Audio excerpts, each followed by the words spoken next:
All right, hey folks, we're going to continue working on creature tokens for the upcoming Eberron adventure, Crystals of Mabar.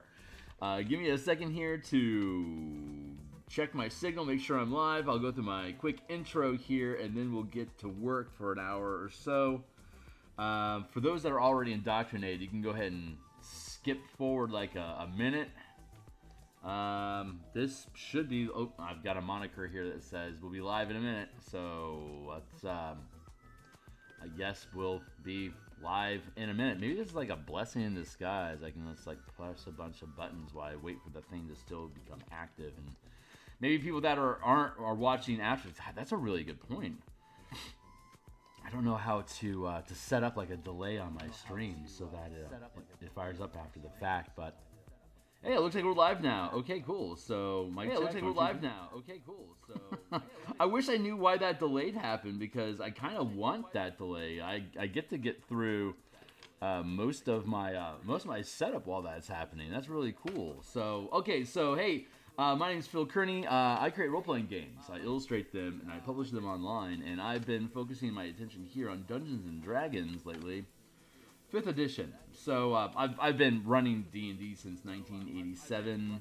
I adopted Eberron as my homeworld during 3rd edition, probably like around 2007, I want to say. And my table switched over to 5th edition in 2016.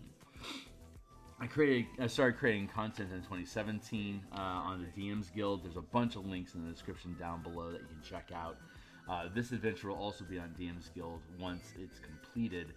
But I've never, of all the time that I've been DMing, and for the past 6 some odd years that I've been producing content on the DMsGuild, I haven't actually made any adventures yet. So this is a great opportunity for me to do that. I'm really excited about sharing the processes that I go through in creating adventures. I think there's a lot of the fun things that hopefully people will be able to do with this when it's done. So get this out of the way. Hey, Eberron on Reddit, great sub channel. Definitely recommend you check it out. You can follow me on the Twitter X platform. I'm at Phil Kearney. If you're interested in seeing different things that I publish and whatnot, check that stuff out. And for those that like the stuff that they see on my stream, like, subscribe, hit the bell icon to get notifications of when we're live in the future, which I stream 11 times per week, Monday through Fridays in the mornings like this. Here's a playlist of all 210 episodes that we've streamed so far for creating this adventure. This book cover was created back around episode 40, and I need to... this font has basically been a placeholder for the past year, so I need to update. So I think once we finish the creature tokens that we're working on, we'll actually start pulling text from previous Eberron adventures in 3rd edition and look at that font and look at swapping out the font that we have right now and build something new. So cool. Let's go see if I can find a reference in The Last of Us.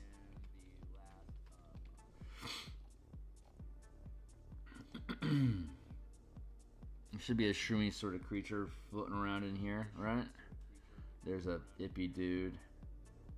Stop showing these guys mugs. I want to see Last of Us, Mike and Ed. Thank you. That's gonna be a good one. Copy image. Whoa, that's very big. Retransform. JBoss.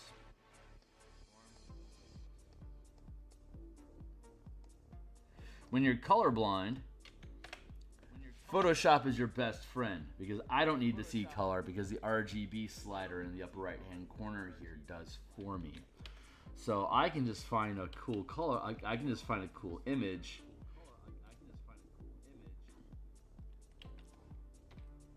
And reference it instead. So I can go here.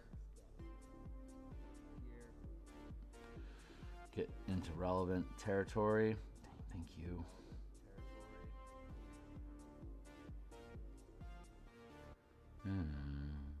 Here's the drowned assassin.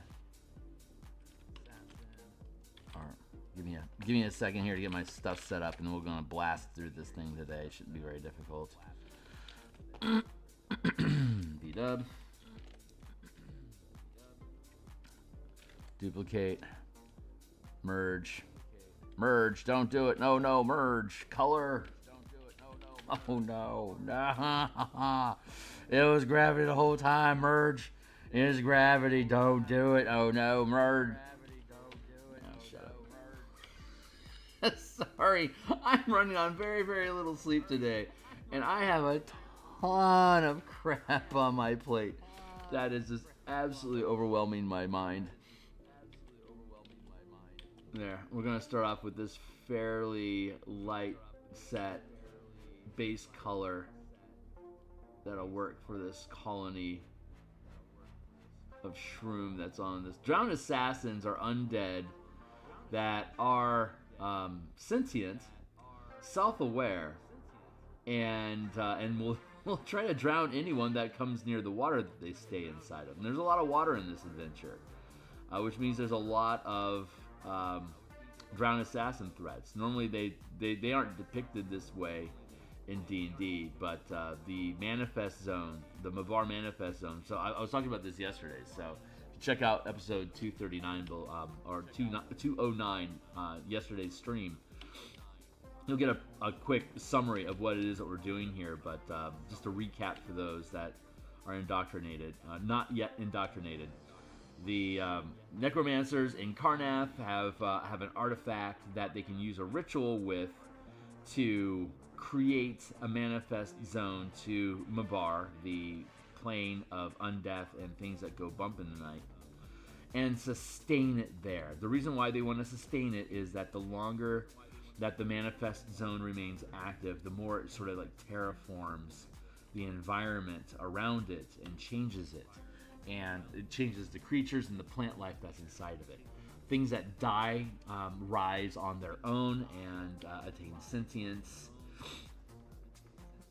and a hate for life. Things that and then things also get infected with the 1 second. Get crystal. The soil in Mabar is like Folger's crystals. It's like unlife, right? Because it's Mabar. Why would it be life-giving soil? No, this stuff saps life from the environment around it, and then it basically dries up and becomes. If you grind it up into powder, you can use it for. In rituals, undead rituals and darkness rituals, to basically act as an arcane focus and pay for the material costs of rituals. So, can you say ritual one more time, asshole? So it's really valuable if you're into necromancy and casting rituals of that persuasion. Then this is the crystals are an excellent resource. There's the manifest zone. A fog rolls out of Mabar, and this fog kind of poisons and kills all the plant life that it encounters, and then it rots it away and turns all plant life into goop. And when it dries out, it becomes these little Folger's crystals, which is the natural, quote-unquote, soil of Mabar, which is then ground up into a powder to be able to create pastes and stuff. And there's a bunch of weird type of plants that we have in the adventure that develop from that soil. It just naturally, quote unquote, naturally grows from that like stinking fog fungus and weird glowing mushrooms and neat stuff. So when this flora, this fog and these spores get into your soft wet tissue, it causes rot, and you can get rid of it with cure disease or remove curse, and it will eventually kill you. So this is an example of a creature that was infected with the spores and effectively became a mushroom undead creature. It's not about mushrooms specifically. It's just the adventure is mostly about the Manifest Zone awakening. The Manifest Zone is happening in around a graveyard, of course. So as the soil gets infected with this Mavrorite element, then all the undead animate from the graveyards and start causing trouble in the nearby communities. And you get recruited by a county sheriff to go you get deputized and a badge, and are told to go investigate this. This is along the Carnwood, which is not where normal inhabitants of Karrnath will go to set up a village. But there's after the Fifth War, there's so much attrition of population, and the food sources for the nation has been interrupted because of the duration of the last war. A lot of land has gone to fallow. So Karrnath isn't really interested in looking too closely at who it is that's been that's left. Now that the war is over and people need to go back to a peacetime existence, this is a good time to restock and rebuild the agricultural industry of Karrnath. So the refugees, there's refugees and there's veterans, and there's a lot of war-torn environment. So the government isn't being particularly picky about who it is that is moving into and building farms in Karrnath, because if they're selling their food to Karrnathis, we don't really care who you are right now. We just want you making more food, so get after it. And so a lot of disguised Sirens and other nations that find themselves displaced can find their way into Karrnath and start becoming farmers. But the most uncontested land, where no one is going to ask where you came from, is along the Karrnath, because it's rumored to be haunted. And this is not why the Karrnath is haunted, but it's something that can be milked as rumor anyway. So if necromancers are setting up shop to create this manifest zone, what better place to do it than in Karrnath, or in the Carnwood, where everyone expects it to be haunted anyway, and there's going to be less questions from refugees that shouldn't be there than there would be in a well-established deep culture, like further towards any major population center. Names are escaping me right now, so insert population center A here.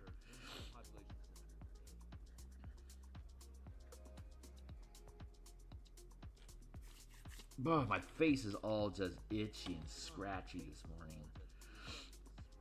Burf. But yeah, this is the last token in the random encounter list.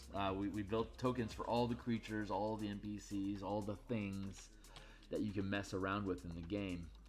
And thank you, Timely Timer. We got a timer that goes off every 20 minutes. Make sure that I'm staying on course, and when my stream is done here in the next hour, we'll be moving on. I'll be going to my day job and earning my keep, and then I'll be able to come back. What is this, Wednesday? Right, so I'm only on stream once today, which is odd. I'll be back tomorrow morning to continue Eberron work, the book cover, as well as probably... I don't know how fast we're going to get through the fonts for the book cover, but after we do that, we're going to be moving back into finishing the maps. Excuse me.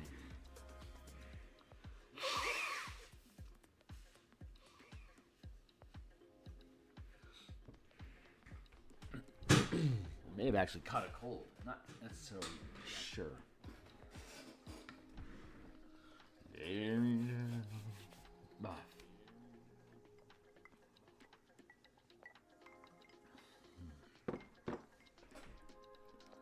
Let's go back to our reference. Grab some highlights here.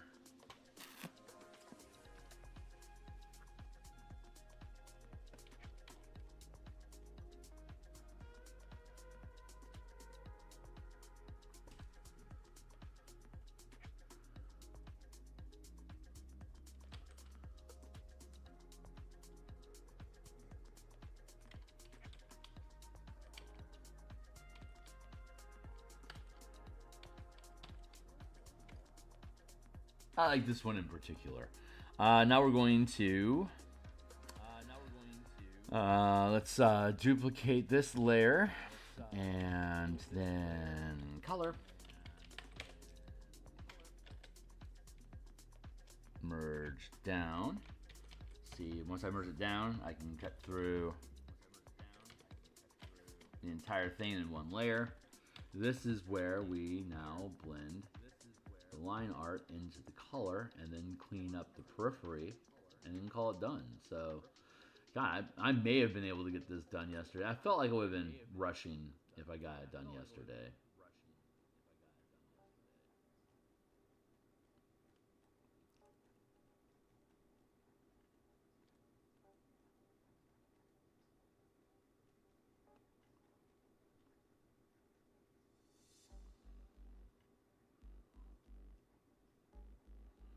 And so my morning project is always my primary project, and off-stream time is mostly dedicated to working on the more boring bits of producing this adventure, like layouts. I'm doing editing right now on the third act. The first two acts, I believe, are pretty much done. I need to go back through and do a general sweep, but Stuart Braz has been our technical editor and proofreader. Andy Old Goat Heedley is my co-writer.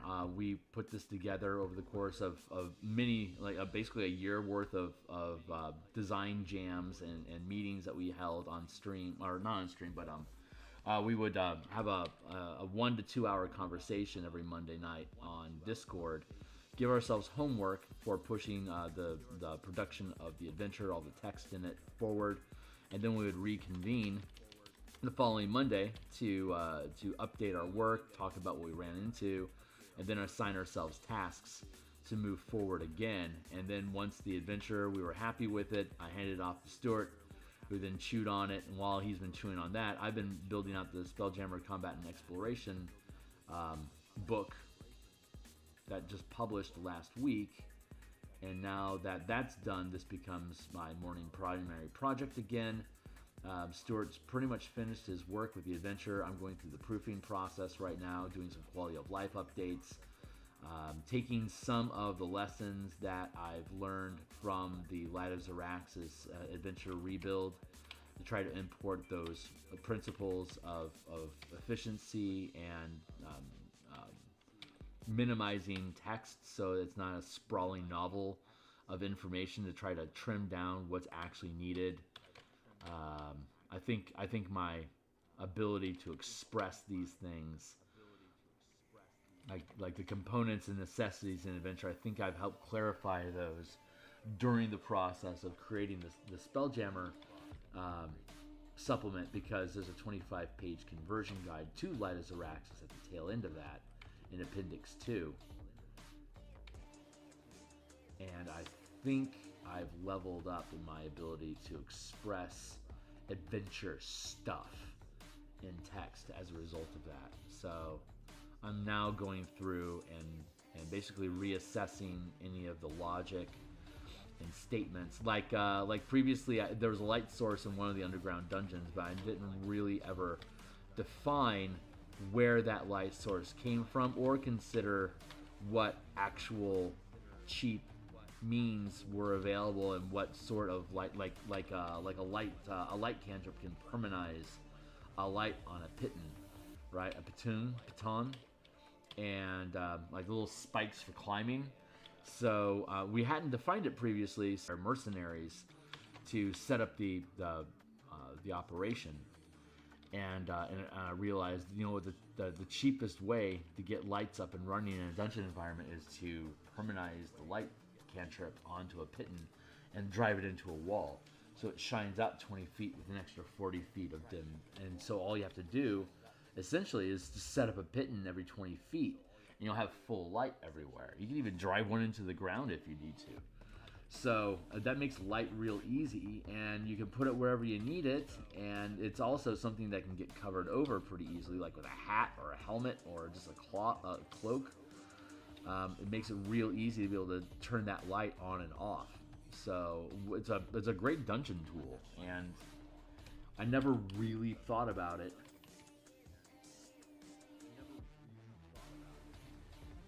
Like, how would one go in, occupy a dungeon, and make it more habitable for you again? That's a very easy quality of life thing to do. Just get a stack of 20 pittons in a bag, go into the dungeon, and just start driving them into walls. Like, there we go. This place is well lit now. Start terraforming your dungeons.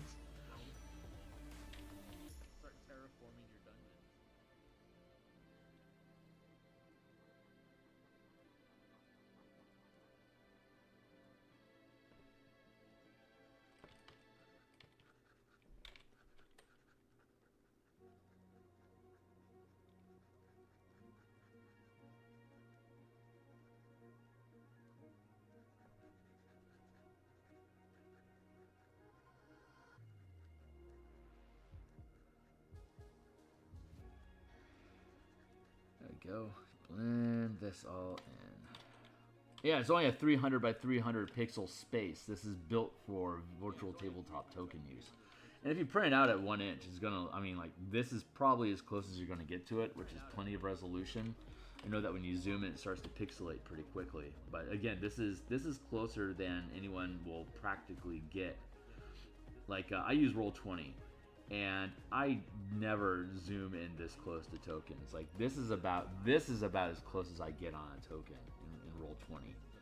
So this resolution is fine. I mean, your mileage may vary, but you can only zoom in so much on a virtual tabletop. So this is actually a pretty decent level of resolution.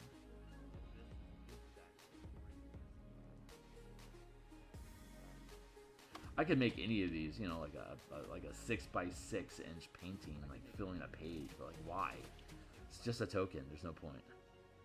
You gotta know what medium you're working with and what limitations are practical for what you're doing to help expedite production, to get things done within a realistic time frame. It's already been well over a year since Andy and I had been working on this. So like, there's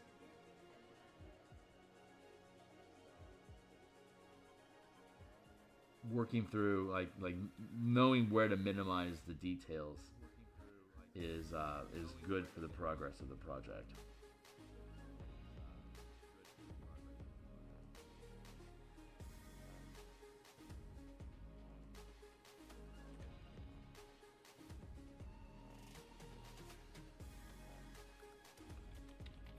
There's a little bit.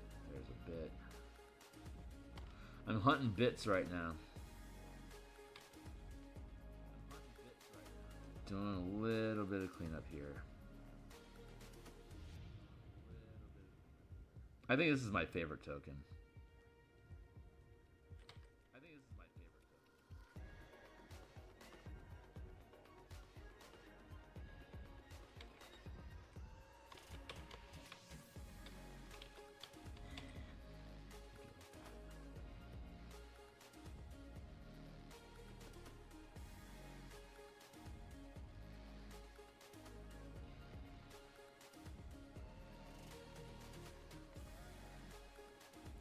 That feels pretty good. This is pretty good. I'm happy with it. Just clean up the line just a little bit more. Chase perfection just for a moment.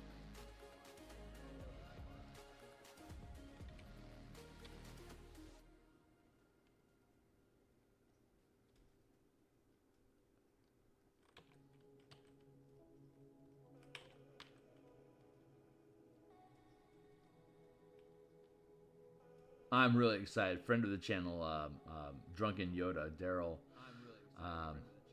He is running a 5-room dungeon for basically anyone that wanted to sign up over at Dungeoneers Pack. And I was able to secure a seat. So Thursday, April 4th, a week from tomorrow, I won't be on stream. I lament that because Thursday is typically design time for the Spelljammer Vokath's massive fortress. However, the opportunity to play test content is always desired. So it's a 5-room dungeon. It's a one-shot for Thursday night. I am super looking forward to it. I get to play a Dwarven battle master using the martial power system that we develop during lunch times. That is thrilling. The Royal Belt playtest that we've been developing at lunchtimes is a playtest campaign for other people to use martial powers. So it's been a I've only played a couple different using powers as feats instead of actually like a full-born class.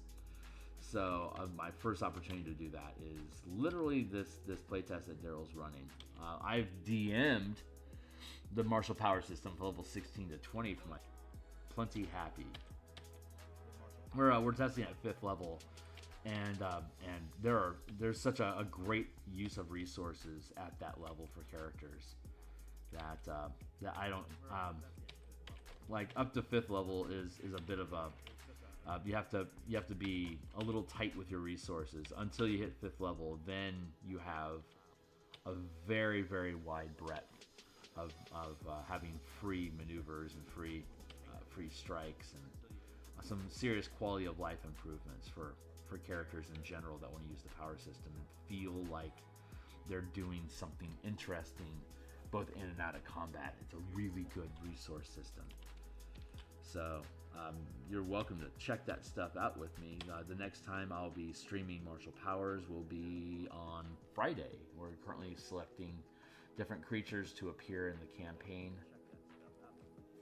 Setting Ravnica up, so I'm getting myself used to what Ravnica stuff is. Are we good out here? Is this good? There's a little bit of flump out here, so let's clean this up.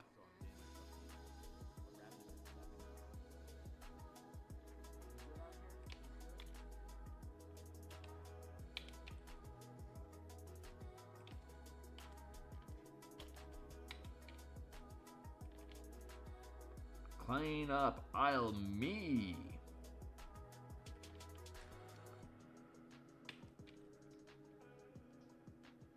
It's raining again here in Seattle. God bless it.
Sorry, fits of silence here. Falling in my headspace a little bit as I doodle. Art is an intrinsically lonely task. It's not like I can go out dancing while I paint. So one of the things I like about streaming like this is an opportunity to engage with people that come by. To make the task just a little less lonely. I know it's parasocial. But seriously, artists are such a lonely effort. This is not a team sport, you know.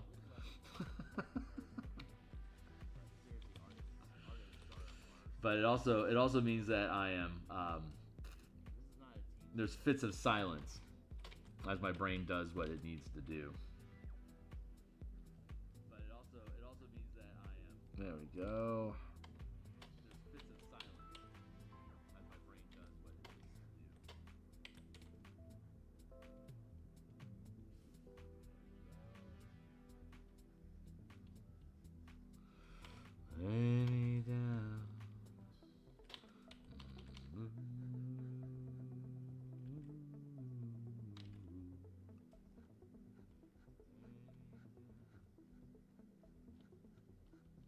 telling you, man, Three Body Problem is a pretty good show. I'm enjoying it. Also been watching The Magicians again for the third time with my gal. We binge a TV show and basically flump on the couch together at night. Also been watching The Magicians. Unspool and pass out together. It's good times. We binge a TV show and basically flump on the couch together at night. Unspool and pass out together. So we're down to the last 2 episodes of The Magicians, and on Saturday we discovered Three Body Problem, and that's been a joy to watch. We also have the new Netflix Avatar series on tap, and I hear there's mixed reviews on that, but I haven't read any of them. I want to take it in for myself. It can't be worse than Shyamalan, and it's not going to be as good as the cartoon. It's just, is it serviceable, and does it have cool moments in it, and does it do like cool visuals? Is it something that can inspire the elemental key mechanics that I have for monks? And if it can, then it'll be a smashing success to me. Related, the new Willy Wonka movie with Modib, I don't remember his name, but that's also a really good film. Well, I finally realized that Willy Wonka is actually an artificer, and that he uses the cooking tools to cast his magic, and he creates a bunch of sustained potion effects. So he's basically like an alchemist, creating potions that infect people or basically imbue people with magic effects. And once I got onto that mindset, I've never been a big Willy Wonka fan, like with the factory and the Oompa Loompas and all that bloody blah. But this is at an individual level, like he's individually crafting chocolates, like individually baking them and creating them by hand, and talking about the ingredients that he's infusing into them. And it's like, my God, these are all magical components. Like he's literally making a magic potion in the form of a chocolate treat, and then you eat it, and then you get whatever the benefits of the magic is, and like that is incredibly good D&D stuff. Incredibly good, and even at that point, even the songs became palatable for me. I am not a musical enthusiast, but this, once I got onto that level, then everything about the film was just, I was great with it. At this point, highly recommend.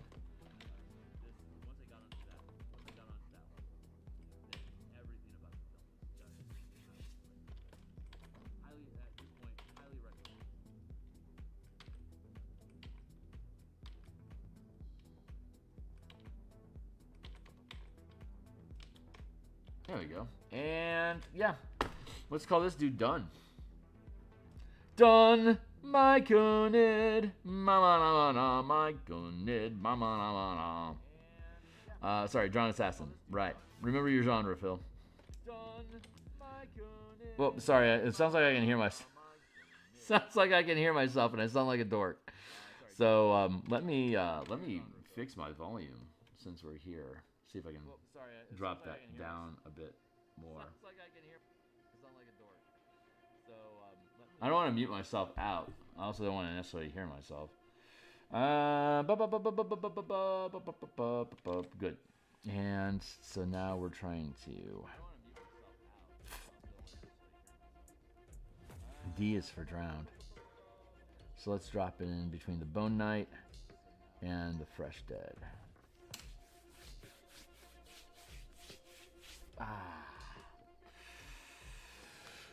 Feels good to be king.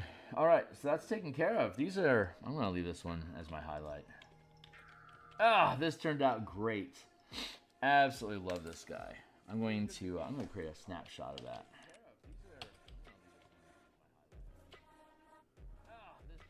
There we go. We'll go ahead and just do...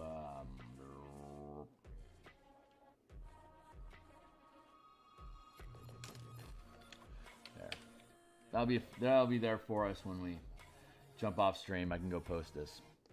Like, here's the thing I made. Can you put it on your fridge? That's how I feel like when I'm posting stuff on social media sometimes. Like, here, you put this on your fridge. It's like when Like when you're 6 years old and your mom placates you. It's like, yeah, sure, kid. Let's play. Look at little Philly did. That's a good job, Philip. All right, so let's get this out of the way. Let's peel open the cover again. And goddamn, this has been a real joy. Just as a quick flashback here to take a look at stuff. Here's the assassin. Here, I'll build this out here if I can get my mouse to do what. Come on, mouse. I feel like I should be on screen. Hey guys. All right, so here's the yeah, we can cap at this here. Here's the assassin vine that we created. The little nooses and hooks. Barguest, hey there, puppy. Black pudding was fun to make. I'm gonna back that off a bit. The Bone Knight that we created. Chunky boy. Boss fight. We just finished the Drowned Assassin. Here's a bloated, freshly dead zombie. He's got all this fungus growing out of his corpse. That explodes as a stinking cloud, like the spell. Here's a happy to be here ghoul.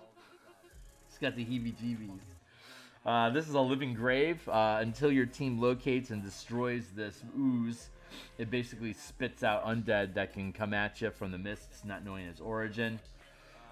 Here's an undead that's covered in crystals, so it's bristly. Here's an Otyugh that we created that likes feeding on the... Well, it's going to have a bad day once it starts eating too much rot. But that's what they do. They eat rot. So he'll get undeadified soon enough. Poor pupper got killed by the plague. That's a plague hound. Plague oak.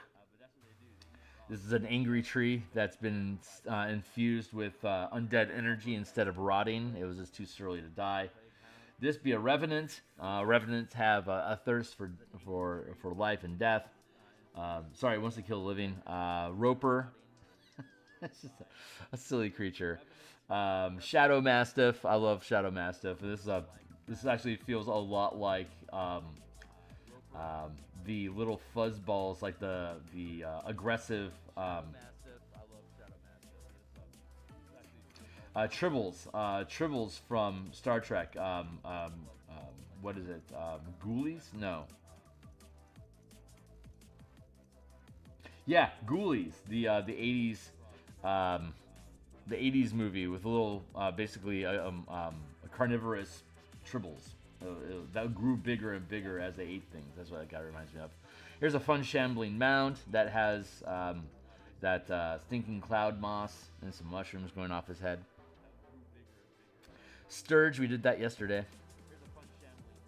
Here's a white, which we also did recently, and that's the full set. So the I would say of them all, this one's probably the most disappointing. But it's got that fuzzy moss effect going on top of it. I like that, so we're gonna keep it. And Drowned Assassin is by far my favorite. By far my favorite.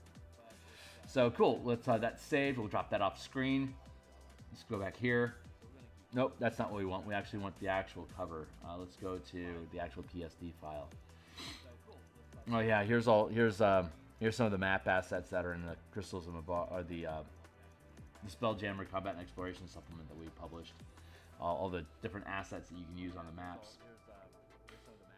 Well, not all of them. Like, there's over 100 of them. Well, over like 140. Let's see. Act 3. Crystals of Mabar.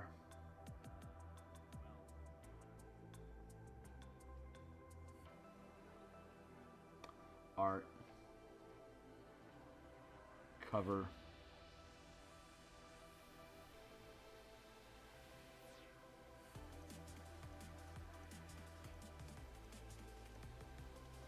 File. Save as. Computer. Date.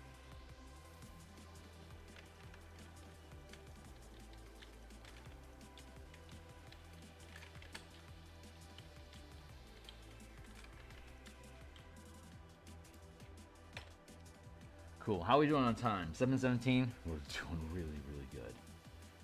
This is a close but not actual Eberron icon that we created to moniker that. The DMsGuild symbol, since it'll be published on DMsGuild, doing the dressing. Logo, title.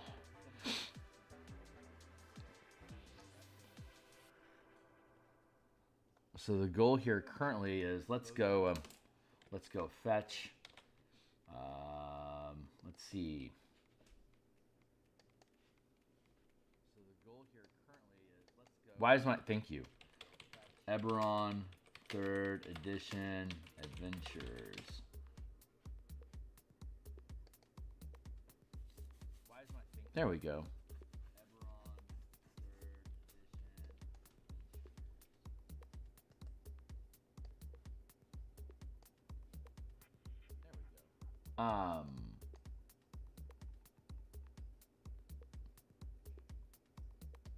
Yeah, I don't know nothing about that.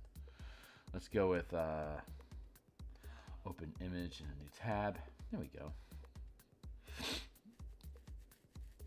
See, yeah, I obviously did not duplicate it. It's similar, but not the same. Copy image. Go James Wyatt. See, yeah, I obviously did not duplicate it. It's similar, but not Forge of War. Yeah. This is a good one. So let's copy that image. And go to here. Yeah.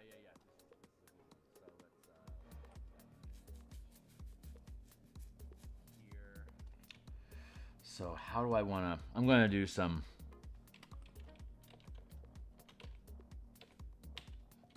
homage work here.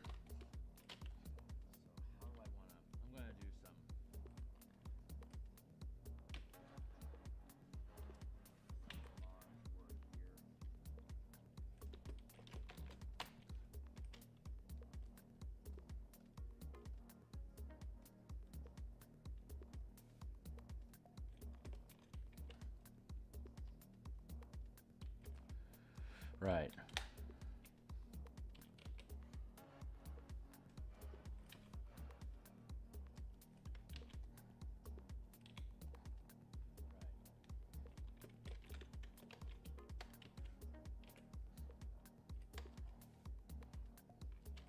Right now I'm fetching fonts.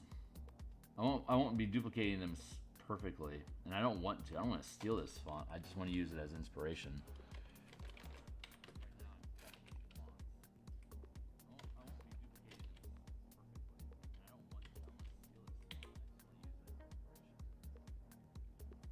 The Forge of War TM.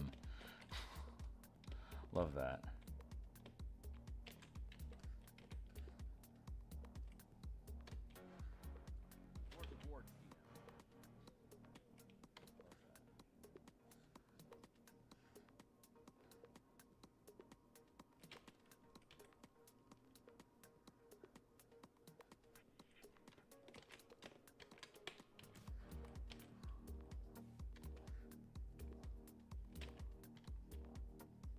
This is gonna work out just fine. I can use some of these fonts as inspiration.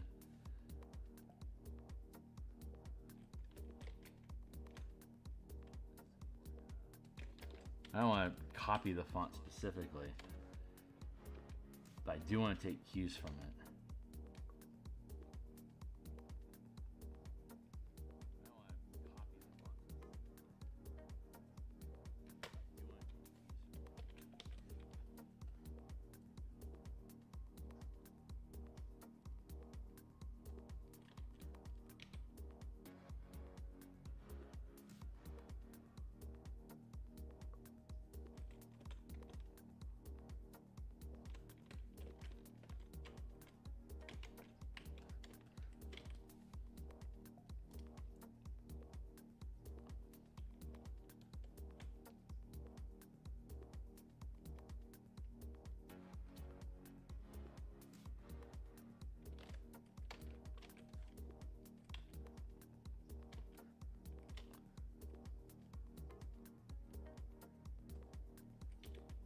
The B to help frame our, or the H to help frame our B.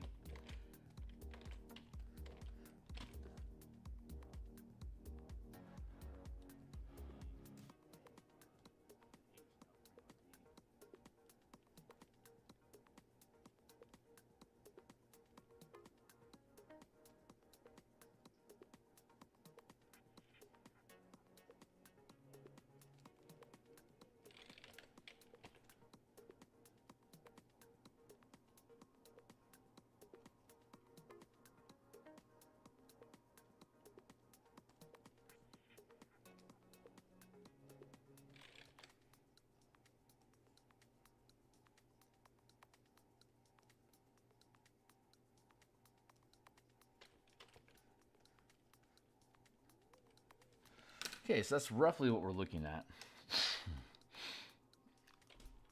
And I can take, I can probably take this T.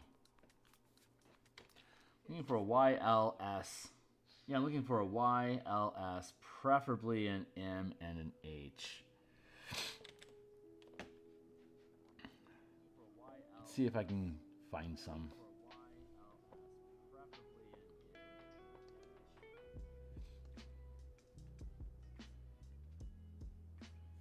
I found some.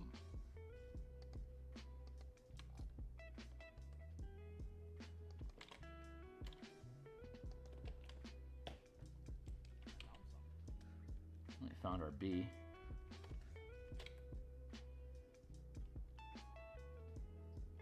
Oh, I found an S as well. That's awesome.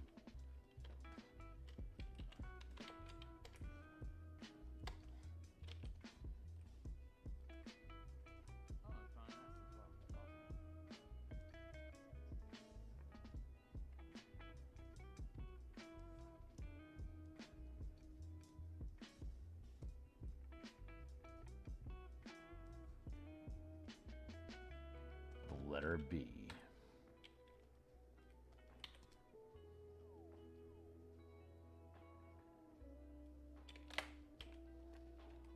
M-A-B-A-R. I need a, what do I need? An L and an S? Okay.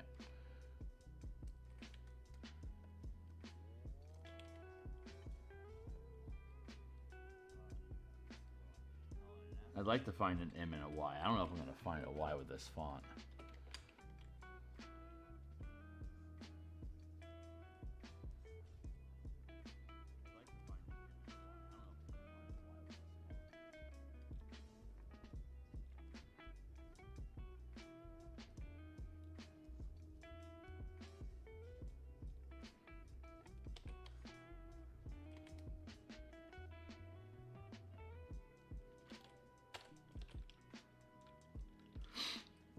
So I need, I can duplicate that.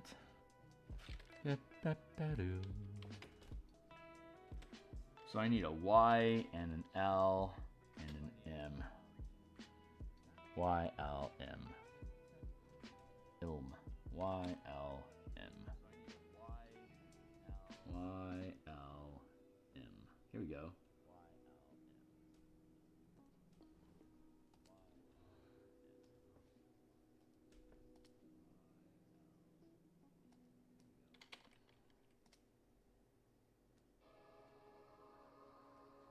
Image, the letter L.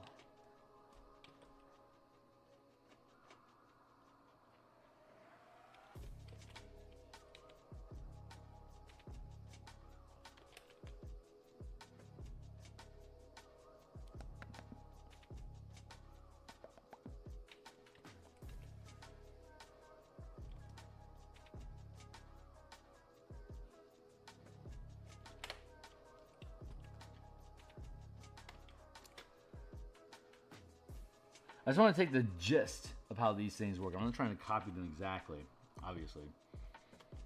I just want to get a flavor for how these things are, because I'll have to reshape them to fit the space that we have available. But I think we'll have success here. What am I missing? The letter Y and the letter M. So let's see if I can go find those. Letter Y, I don't think we're going to find a Y. M might be difficult as well. Campaign setting. That was easier than I thought. Let's go to open image, campaign, copy image, whop.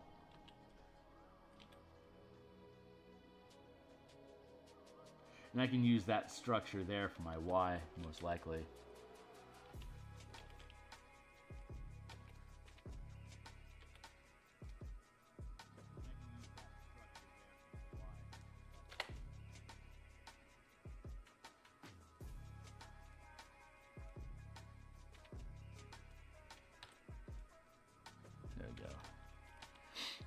The only letter that we're actually missing is the letter Y. So let's go just see if we can find a Y real quick, just to have something more accurate to reference off of. And if we can't, we'll just make one up.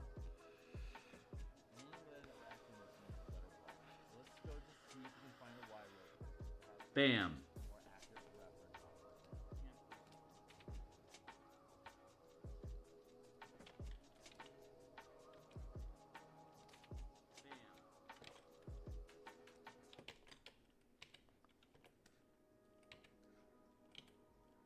I never would have guessed that.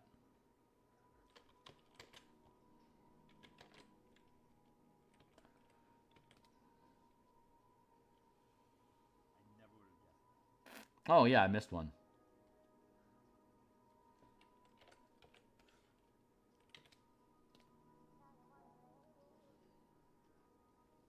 Oh yeah. I actually need a letter C. I forgot that I faked it. Well, there's the campaign. I think the letter C from the campaign should do. Yeah. The letter C. I probably wouldn't have gotten that right. Well, there's the campaign. I think the letter C from the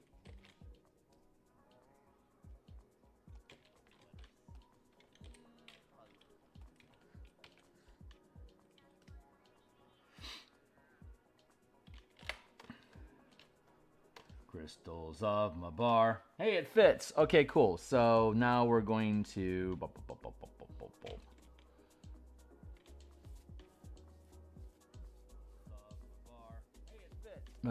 merge it all together and start rebuilding. Nope. Merge. I said merge. Don't do it. Oh no, merge.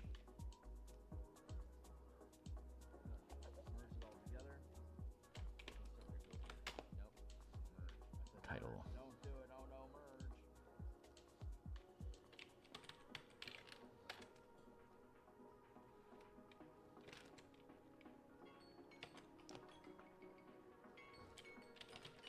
Thank you, Timely Timer.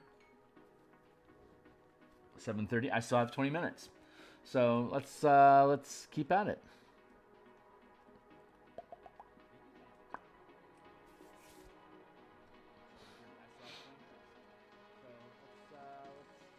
Trash.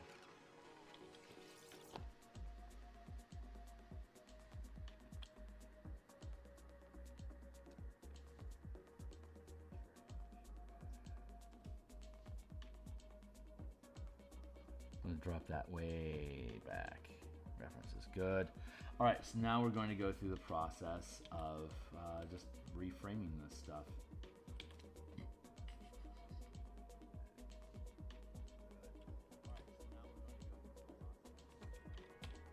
I should probably get all these things to actually line up properly.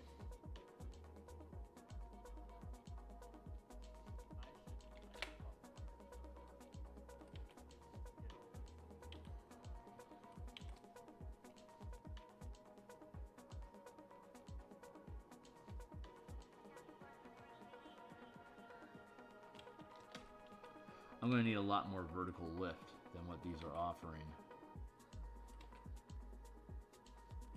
For sure. Knock it off, scallywag. Free transform.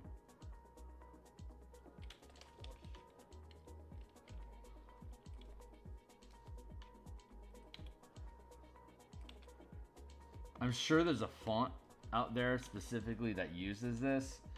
But again, I'm not trying to duplicate. I'm not trying to specifically do it because I don't think the width of the letters here are going to fit the space that we have. So I'm going to have to elevate them anyway. I'm going to have to morph them, and when I do that, that means I'm going to have to basically re-render all of them anyway to make sure that they jive. The aesthetics are right. If that makes any sense to anybody. Copyright's important. I'm not specifically stealing these things. I'm using them as a reference for me to build what I need.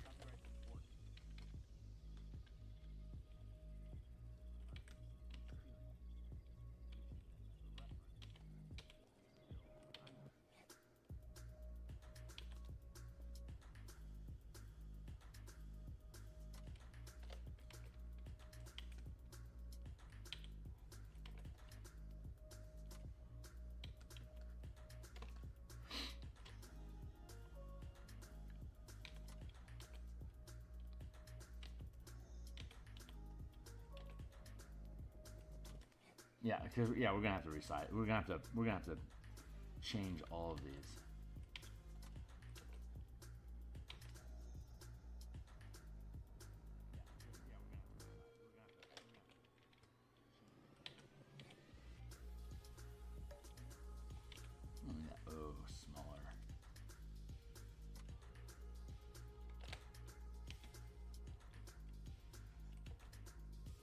Boo-doo.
All right, there's our fonts, or there's our text.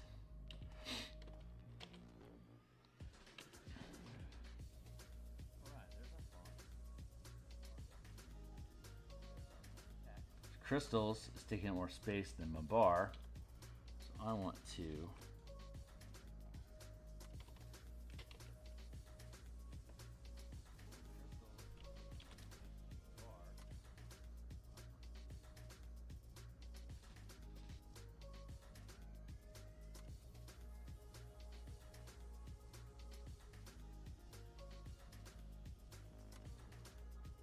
now those are matching size.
I think we can do this better. Yeah.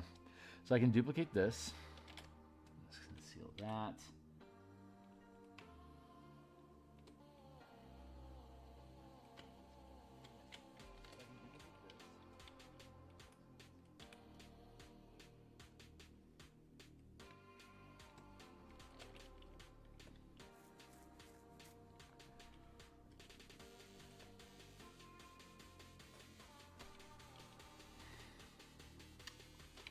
I feel like this S should be bigger. That's what needs to happen there, because it's not the right size.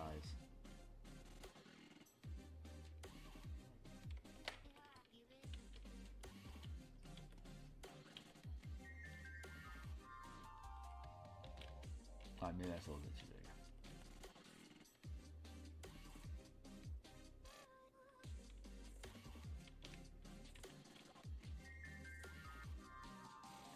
Now we're just working on balance. So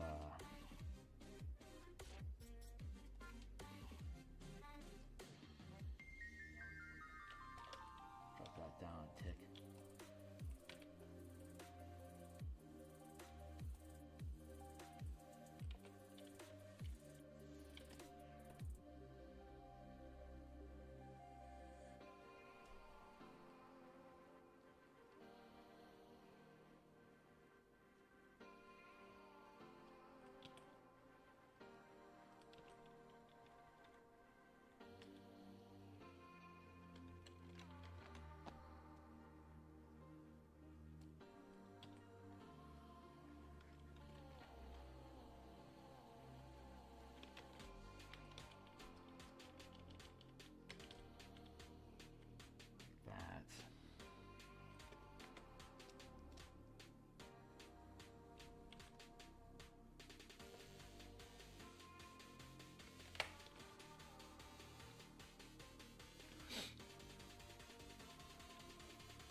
I think that's going to sit okay. Center that up a little bit more.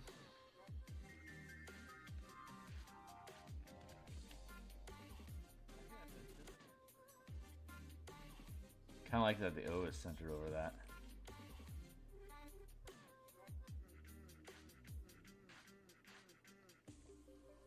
Checking.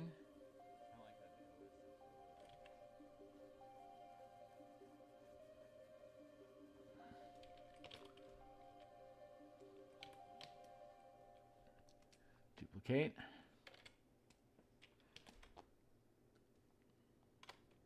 This is a little squinched, so I have to be careful there. Yeah, there's a little bit of squinching going on. I think overall this is gonna fit just fine though. I think I wanna elevate these just a touch. Yeah, there's a little bit of squinching going on. I think overall this is gonna fit just fine.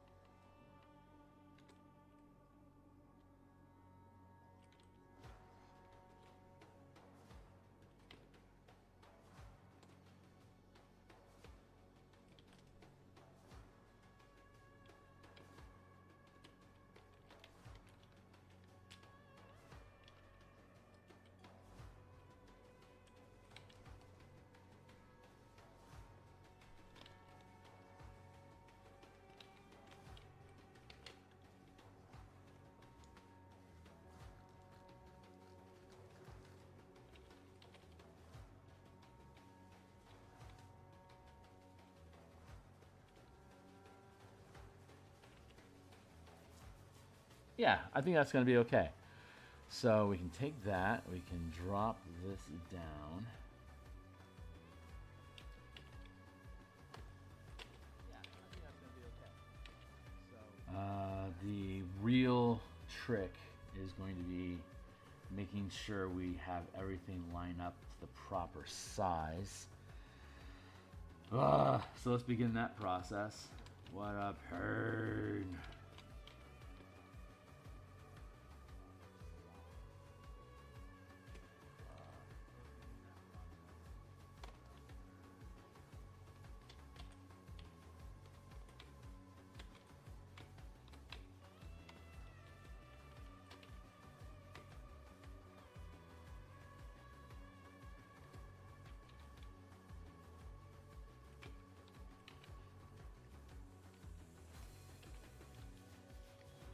So our job is to simply make sure that the fonts stay between these lines.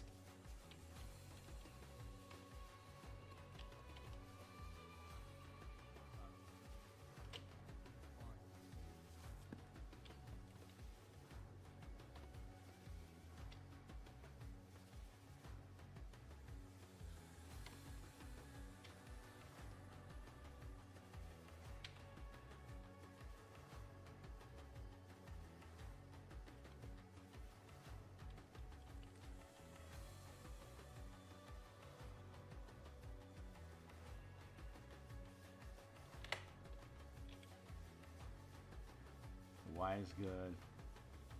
R.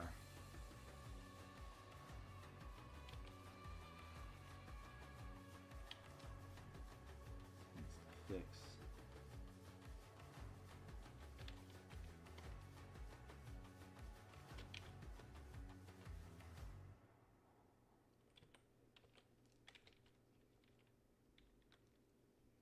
C is sitting okay. S is sitting okay. T is a little small.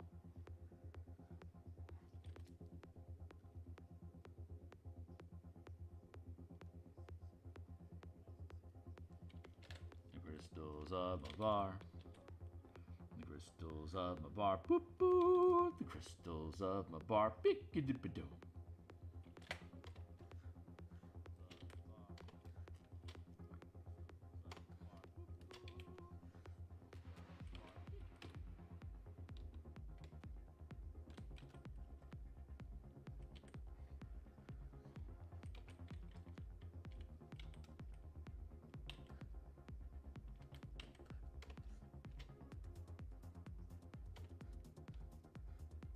Just a bit outside.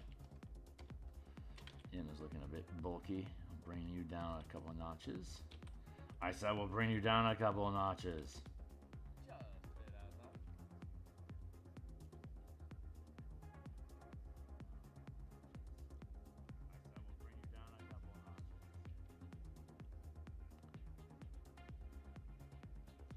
Jubei. There we go. Jubei Kibagami. Nowhere in particular, just moving. Let's move this A over to here. Ooh, that's going to help condense all of this business.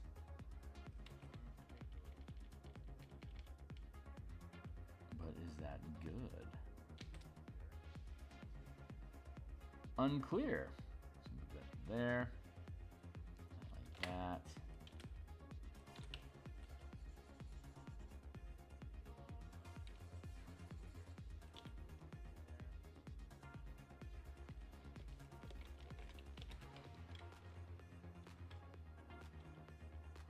Are these faded?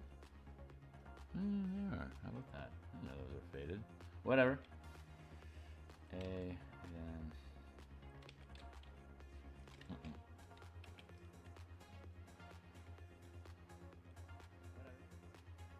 There we go. That's good. Merge that down. Merge. We grab another R.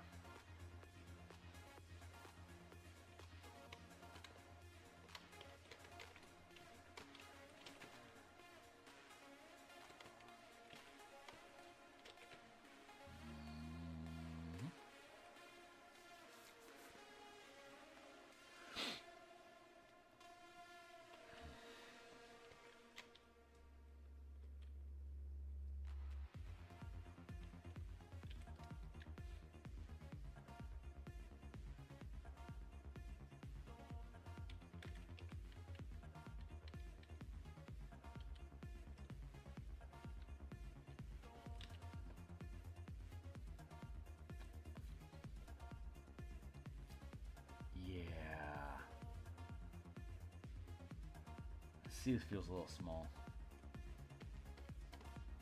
Is it though? I just pulled it. Yeah. This feels off a tick, you know? Hold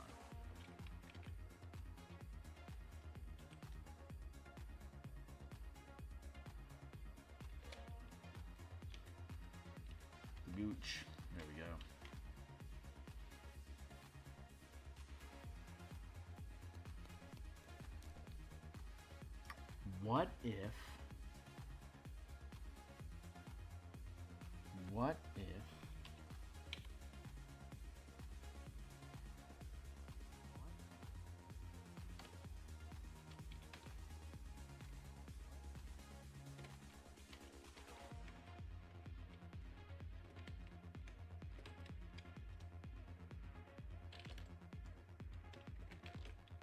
What if I made these just a little bit smaller?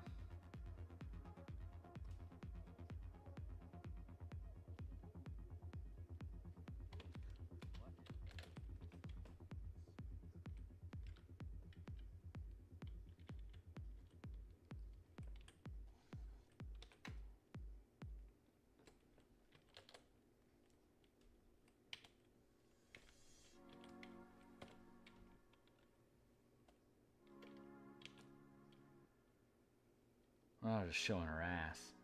That's looks like we gotta fix this M.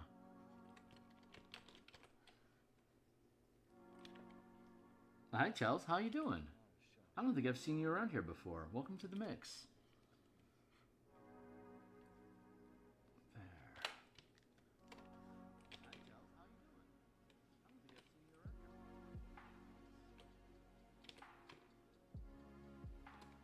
around here. And he's gonna have to slunch this over just a touch.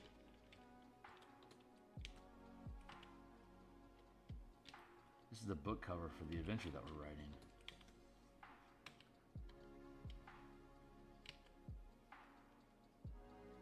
Let's see. That feels good.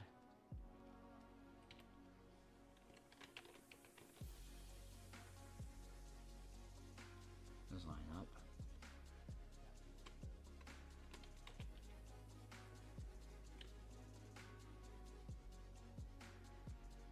Crystals of Mabar. Let's oh shit, it's 750. All right, well, I'm going to have to bail out of here in a few minutes, but I am here Monday through Friday in the morning doing art design like this. I do mechanics development for 5e or other games at lunchtime, Mondays, Tuesdays, and Fridays, and then Mondays and Thursday nights I create Spelljammer assets, and then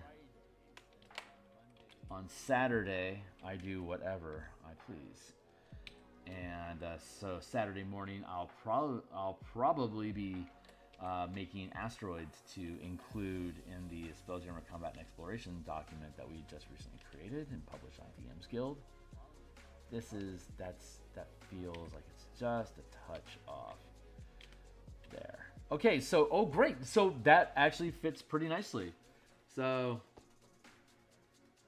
I typically get up at 6 o'clock and then try to get on stream as early as I can. So I get maybe around, if I can get started by 6:20, that gives me 100 minutes in the morning from 6:20 till 8 o'clock. I'm blessed to work at home, so I get to log out here, log into the marketing job that I have here in Seattle, and then during lunchtime on design, like I DM for my my quote unquote home table right now is actually coworkers, and why are we having difficulties here, son? Could not nudge because the selections are empty. There. Yeah. So Wednesday is coworker D&D. We call it lunchtime adventures because we play D&D during lunchtime, and then. Yeah, so Mondays, Tuesdays, and Fridays I do a development stream, and then Mondays and Thursday nights I do D&D assets. Saturday morning we do design. So I'm here 11 times per week. There is a list in the description down below here of different books that I've published. They all have extensive free previews, so you can check that stuff out if you're interested. And I like how this sits. I think that is going to be nice. I'll have to rebuild them so they're the right font color and that they're consistent in design. But we'll be doing that, but they sit nicely in that space. A lot better than the older font. So this is going to be worthwhile. I am very, very happy here right now. So let's grab up all this and drop that into our reference folder. Here's the font that we had as a placeholder, utter garbage. And then this is what we've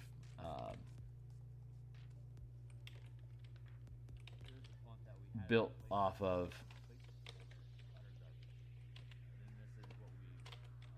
the different fonts that they used for 3rd edition. And then we had to distort it to actually fit the space better.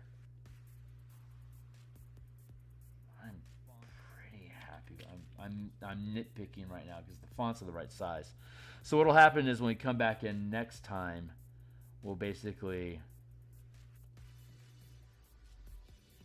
rebuild these using this color here to then make this a consistency with a better resolution. Clean it up, get it out of the way. And then we'll do maps. So I might be able to get this finished tomorrow morning. That'll be Thursday. That means Friday morning we'll continue with the maps. Here I'll show you the map that we have for the dungeon so far, and then we'll end the stream. Here's how far we've gotten with the... it's a 7th to 8th level adventure for 4 to 5 characters.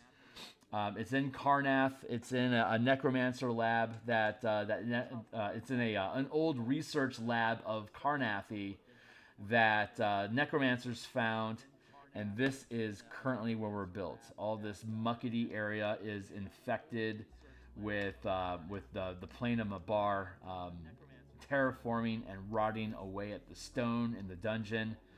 These are bulkhead doors that are closed off. This is an air vein that pushes the fog.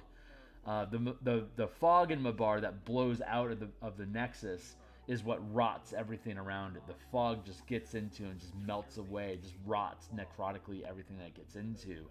But it can be held at bay with a wind wall spell. So this is, I need to build this, but this is a wind vane, like a foot pump that causes a wind vane to spin that creates enough air pressure to create clean zones. So this entire half of the dungeon here can be, if we close off doors to different areas and put in an air turbine here, or a wind vane, sorry, here and here, it has a 20-foot, 1, 2, 3, 4, and then 1, 2, 3, 4. It has basically a 20-foot radius that it pushes out from. And so they only need 2 points in the dungeon to be able to create all this clean room area. The mercenaries that are controlling the area, the necromancers are in the actual manifest nexus here inside of all this poison air stuff. And the normal foot soldiers that didn't sign up for that level of intensity, there's this stairway goes to the top side surface of the Karnath Woods, and this is underneath it. And so they got cots and stuff set up here, and they can sleep in here without having to worry about atmospheric disturbance. So we'll go through and we'll detail all this stuff. But yeah, thanks a lot. I appreciate you being here, Charles.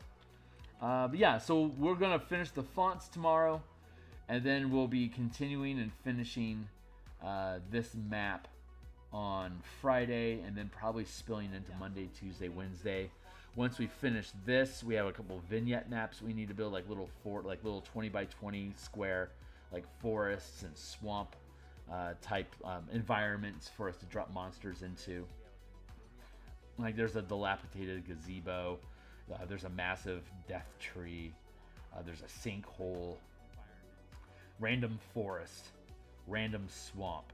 So we have 5 maps that are basically 20 by 20 or maybe 30 by 30 each that we need to build out. And once those are built, that should finish all the maps.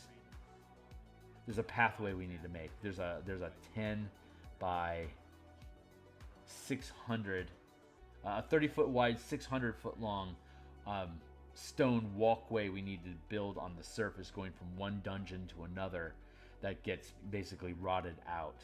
So we'll have to build that. So 5 plus the walkway is 6. That'll finish all the map assets. And then we have the NPC tokens. We just finished all the monster tokens earlier this session. The last 40 episodes was making creature tokens. Now those are all done. Once we finish the maps, then we build the important NPCs like the Solzu, Karen, the Houndsman, Captain Carl, as well as some of the villagers. There's probably about 10 NPC tokens that we need to make. And then once those are done, that should be all. That should be close to all the actual significant assets that we need to build. And then by then, that'll probably be May that we're done with all that stuff. And by then, the edits for the 3 acts of the actual written adventure should be done, and I can be working on. I can be in mid-April working on the layouts for the actual PDF, and this should all curve together. Publish, shooting for somewhere between September and November. So that's the game plan, guys. I'll see you all on the other side. Thanks a lot for being here. I really appreciate y'all. And we'll be here tomorrow morning. Catch you then. Laters.